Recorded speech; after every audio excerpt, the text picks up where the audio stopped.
Initiation is not about a bundle of instructions. In fact, in an initiation process, instructions are a kind of disturbance. It's a nuisance. I'm saying it's a nuisance because we're still giving instructions because most people… because today they've all become educated, everything has to be told, you know, or it must be printed these days. If you tell them also, it's not enough. They wanted a printed sheet, the instructions of the initiation. Because they're all educated. Their brains are full of words, not of life. Too many words. So everything has to be verbal. Even saying it is not good enough, you have to print it. Or you have to record it and give it to them so that they can put headphones and listen to the instructions every time. Initiation is not a bundle of words. If we have to use an analogy, if you know something about electricity, in electrical motors and stuff, there is something called as induction. The power is there, the motor is there, everything is there, but without an induction switch, it will not go. All the ingredients are there, but still it will not happen because there's no induction of energy. So initiation is like an induction. You have all the ingredients to be meditative, but it doesn't happen. Why does it not happen? Because this is the way the creation itself happened. If you go by the traditional explanation, one way, if you go by the modern scientific way, it's the same thing said in a different language. Modern science is talking about how everything was empty space. Now they're removing the word empty and saying it was space. There is no physicality there, but there seems to be something else there.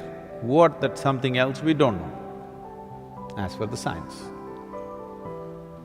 And today they've made experiments where in vacuum state, if you apply a certain energy around it, not into it, around it, suddenly virtual protons and virtual neutrons will spill out. That means creation begins just because there's energy playing around. There's a beautiful story in the yogic tradition. Shiva.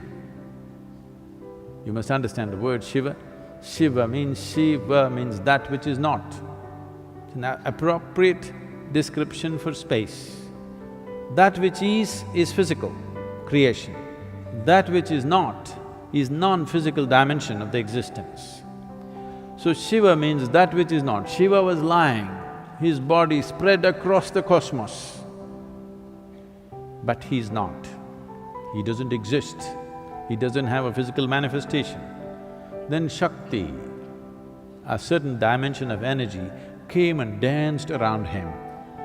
And then he came alive. Then he started spitting galaxies out of his mouth. This is the most appropriate description of how creation happened. Still spitting galaxies, new galaxies, it's continuously happening. Simply because a certain energy touched it. Everything that was needed for creation was already there in him, but he needed induction. So initiation is a kind of an induction process. But unfortunately today, if I just ask people to just sit here, we'll do things for you, they'll close. Nothing happening, why is he not doing anything? You're supposed to say something. So what to do? For modern times, we say a lot of things. We hang out with you.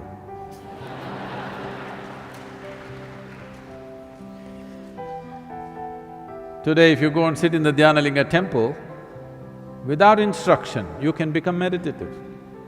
I can do that to you here now. What's her name, this girl? Hina? Hina, you're in UK, if you're willing to just sit there, I can do it to you now, wherever you are. But right now, you're a student, still educating. Maybe you're a possibility, not fully educated. Too many words in your head. The only thing you understand is words. Because of that, instructions have come. Otherwise, initiation is not about instruction. There's really no instruction in it. Initiation is just an induction process, it's an energy process. But we have to talk about energy, you know. We have to talk a lot about energy before they open their mouth and, oh, appadiya.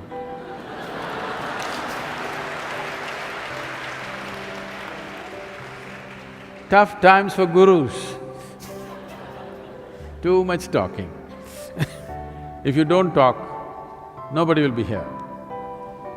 Very few can really understand. If we simply sit here and reverberate, they will also sit here and reverberate. Those numbers are small.